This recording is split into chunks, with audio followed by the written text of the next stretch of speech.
Hello, welcome back to my channel. എന്താണ് ഞാൻ daily ഇത്രയും വീഡിയോസ് ഇടുന്നതെന്ന് ചിലരെങ്കിലും ചിന്തിക്കുന്നുണ്ടാവും. നിങ്ങൾക്കൊരു ശല്യമായി ഞാൻ തോന്നിയേക്കാം. പക്ഷേ എനിക്ക് എങ്ങനെങ്കിലും എൻ്റെ ചാനലൊന്ന് റീച്ചായി കിട്ടണമെന്ന് ആഗ്രഹമുണ്ട് കേട്ടോ. വേറെ ഒന്നും കൊണ്ടല്ല, ഇതുവരെ ചാനൽ റീച്ചായി കിട്ടിയവർ പറയുന്നത് കേട്ടിട്ടാണ് കേട്ടോ. നമ്മൾ ഡെയിലി ഒരു 3-4 ഷോർട്സും ഒരു ലോങ് വീഡിയോയും എങ്കിലും ഇട്ടാലേ രക്ഷയുള്ളൂ എന്ന്. അതാണ് കേട്ടോ ഞാനിങ്ങനെ ഇട്ടുകൊണ്ടിരിക്കുന്നത്. പിന്നെ ഇഷ്ടമുള്ളവരൊക്കെ കാണുക, അല്ലാത്തവർ സ്കിപ്പ് ചെയ്തോളൂ കേട്ടോ, കുഴപ്പമൊന്നുമില്ല.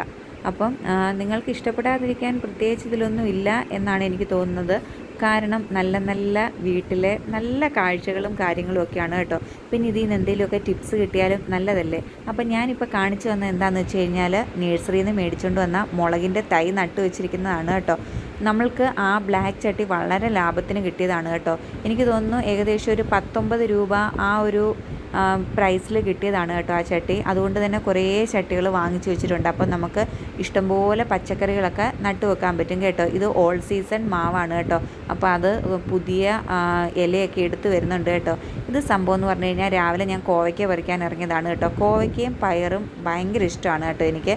അപ്പോൾ പപ്പായും വന്നു കേട്ടോ. പപ്പ ഇല്ലാത്ത തക്കം നോക്കി ഞാൻ പപ്പയുടെ കറിവേപ്പില ഒടിക്കാൻ പോയതാണ് കേട്ടോ. അതെന്താ അങ്ങനെയെന്ന് ചോദിച്ചു കഴിഞ്ഞാൽ, ഇവിടെ ഒരുപാട് കറിവേപ്പില ഉണ്ടെങ്കിലും എനിക്ക് ഇവിടെ നിൽക്കുന്ന ഈ കറിവേപ്പാണ് കേട്ടോ ഇഷ്ടം. വേറെ ഒന്നും കൊണ്ടല്ല, ഇത് അത്യാവശ്യം നല്ല ഇലകളാണ് കേട്ടോ. അതിലിങ്ങനെ പുഴു വന്ന് കുത്തിയ പാടോ, പിന്നെ ഇങ്ങനെ ചില കറിവേപ്പിലയിലൊക്കെ നമ്മൾ കണ്ടിട്ടില്ലേ ബ്ലാക്ക് പാടുകൾ, ചിലന്തി വില, അങ്ങനെയൊന്നുമില്ല കേട്ടോ ഈ കറിവേപ്പിലയിൽ. ഇത് നല്ല ഫ്രഷാണ്. കാണുമ്പോൾ തന്നെ നമുക്ക് അങ്ങനെ പറിച്ച് തിന്നാൻ തോന്നും കേട്ടോ.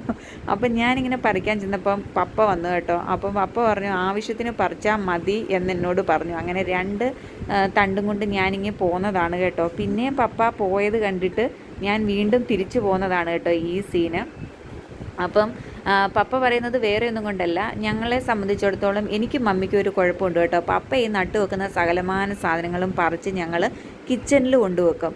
കുറേ ദിവസമൊക്കെ ചിലപ്പോൾ നമ്മൾ ശ്രദ്ധിക്കില്ല കേട്ടോ. അത് നമ്മൾ തിരക്കുകൊണ്ട് അതങ്ങനെ സ്റ്റീൽ പ്ലേറ്റൊക്കെ ഇട്ട് നമ്മളിങ്ങനെ മൂടി വെക്കും. കുറച്ച് ദിവസം അത് വന്ന് കണ്ണീച്ചയൊക്കെ ഇരുന്ന് മുട്ടയിട്ട്, പിന്നെ നമുക്കറിയാമല്ലോ സീനാവും. കണ്ണീച്ച മുട്ടയിട്ട് കഴിഞ്ഞാൽ എന്താണേലും അത് പുഴുവായി മാറും. അങ്ങനെ അതുകൊണ്ട് പപ്പ പറയും ആവശ്യത്തിന് മാത്രം പറിച്ചാൽ മതി എന്ന് പറയും. പിന്നെ നമ്മൾക്ക് വീട്ടിൽ കോഴിയും താറാവൊക്കെ ഉള്ളതുകൊണ്ട് ഇതൊക്കെ പഴുത്തു പോയാലും അതിന് കൊടുത്താൽ അത് കഴിച്ചോളും. നമ്മൾ ഈ പറിച്ച് വെറുതെ കിച്ചണിൽ കൊണ്ടുവച്ച് അത് അവിടെ ഇരുന്ന് പഴുത്ത് ചീത്തയായി പോകുന്നതിനേക്കാളും നല്ലത് നമ്മളുടെ കോഴിയും താറാവും കഴിക്കുന്നതാണല്ലോ. അപ്പോൾ അതൊക്കെയായിരുന്നു കേട്ടോ പുറത്തത്തെ വിശേഷം. അങ്ങനെ അടുക്കളയിലേക്ക് വന്നപ്പം പെട്ടെന്ന് തന്നെ ഞാൻ എന്തോ തിരക്കിലായിപ്പോയി. അങ്ങനെ തിരിച്ചു വന്നപ്പോഴത്തേക്കും മമ്മി പെട്ടെന്ന് കോവയ്ക്കൊക്കെ എടുത്ത് കഴുകി എല്ലാം ഒരേ സൈസിലാണ് കേട്ടോ മമ്മി കട്ട് ചെയ്യുന്നത്. അതുകൊണ്ട് തന്നെ എല്ലാം ഒരാവിക്ക് തന്നെ വെന്ത് കിട്ടും. ഞാനാണെങ്കിൽ ശ്രമിക്കാറുണ്ട് എല്ലാം ഒരേ സൈസിൽ. പിന്നെ ചില തിരക്കുകൾ കൊണ്ട് ഞാൻ പല സൈസിലായി പോയി കഴിയുമ്പോൾ വേവാനും ചിലത് വെന്ത് കുഴയും, ചിലത് വെന്ത് കുഴയാതെ കിട്ടും. ആ ഒരു ഇതാണ് കേട്ടോ. പിന്നെ എന്തായിരുന്നു, കുറച്ച് പയറൂടെ ബാക്കി ഇരിപ്പുണ്ടായിരുന്നു. അപ്പോൾ അത് കളയണ്ടല്ലോ എന്ന് കരുതി നമ്മൾ പൊളിച്ചിട്ടിട്ട് കോവയ്ക്കകത്തിലിട്ട് നമ്മൾ അതുകൂടെ മെഴുക്കുവരട്ടിയാക്കി എടുത്തിട്ടുണ്ട് കേട്ടോ. പിന്നെ ഇതിനകത്തൊരു പ്രത്യേക കാര്യം എനിക്ക് പറയണമെന്ന് തോന്നിയതാണ് കേട്ടോ. പക്ഷേങ്കിൽ അപ്പോഴത്തേക്ക് ആ സീൻ കഴിഞ്ഞു പോയി. ഞാനിപ്പോൾ ഇട്ടിരുന്ന ആ സ്കേർട്ട് നിങ്ങളാരെങ്കിലും ശ്രദ്ധിച്ചോ? അതെനിക്ക് മമ്മി തയ്ച്ചു തന്ന സ്കേർട്ടാണ് കേട്ടോ.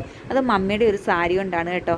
ഒരു സാരി ആകുമ്പോഴത്തേക്ക് എത്ര സ്കേർട്ട് വേണമെങ്കിലും നമുക്കതിൽ നിന്ന് കിട്ടുമല്ലോ. അപ്പോൾ എനിക്ക് തയ്ച്ചിട്ട് ബാക്കി കൊച്ചിനൂടെ മമ്മി എന്തൊക്കെയോ ടോപ്പോ ഫ്രോക്കോ ഒക്കെ തയ്ച്ചിട്ടുള്ള ഒരു സ്കേർട്ടാണ് കേട്ടോ. അത്യാവശ്യം നല്ല തുണി ആയതുകൊണ്ട് തന്നെ നമ്മൾ എത്ര കീറാൻ ശ്രമിച്ചാലും അത് കീറാത്ത ഒരു ടൈപ്പ് തുണിയാണ്. തന്നെ ഇടാനും നല്ല സുഖമുള്ളതാണ് കേട്ടോ. മമ്മി എനിക്കിതുപോലെയൊക്കെ തയ്ച്ചു തരാറുണ്ട് കേട്ടോ.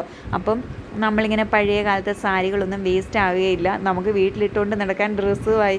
അപ്പോൾ ഇതൊക്കെയാണ് കേട്ടോ ഇന്നത്തെ എൻ്റെ ഈ വീഡിയോ കൊണ്ട് ഞാൻ ഉദ്ദേശിച്ചത്. അപ്പോൾ ഇതുപോലെ നിങ്ങൾക്ക് പഴയ നല്ല നല്ല സാരികളൊക്കെ ഇരിപ്പുണ്ടെങ്കിൽ ഇതുപോലൊക്കെ എന്തെങ്കിലുമൊക്കെ നമുക്ക് തയ്ച്ചിടാൻ പറ്റുവാണെങ്കിൽ ഇടണം കേട്ടോ. അപ്പം നമ്മൾ അപ്പോഴത്തേക്ക് ചോറ് വിളമ്പലും കാര്യങ്ങളും ഒക്കെ ആയി കേട്ടോ. ഇതിൻ്റെ ഇടയ്ക്ക് വീഡിയോസൊക്കെ എടുക്കണമെന്ന് വിചാരിച്ചാണ്. പക്ഷേ വീട്ടിൽ മതിൽ പണി കാര്യങ്ങളും തിരക്ക് ഭയങ്കരമാണ് കേട്ടോ. അതുകൊണ്ട് തന്നെ ഒന്നും എടുക്കാൻ പറ്റിയില്ല. അതിൻ്റെ ഇടയ്ക്കുള്ള മഴയും കാര്യങ്ങളും എല്ലാം കൊണ്ടും എനിക്കൊന്നും പറ്റിയില്ല. അപ്പോൾ ചോറ് വിളമ്പലായി. ചോറിന് നമുക്ക് നല്ല വീട്ടിൽ തന്നെ മുരിങ്ങയില കൊണ്ടുണ്ടാക്കിയ മുരിങ്ങയിലക്കറിയും ഒക്കെ ഉണ്ടായിരുന്നു കേട്ടോ. അപ്പോൾ ഇതൊക്കെയായിരുന്നു നമ്മളുടെ വിശേഷങ്ങൾ. എല്ലാവർക്കും ഇഷ്ടപ്പെട്ടു എന്ന് വിശ്വസിക്കുന്നു എന്നല്ല, എനിക്കറിയാം നിങ്ങൾക്ക് ഇഷ്ടപ്പെട്ടിട്ടുണ്ടാവുമെന്ന്. അപ്പോൾ സബ്സ്ക്രൈബ് ചെയ്യണം കേട്ടോ.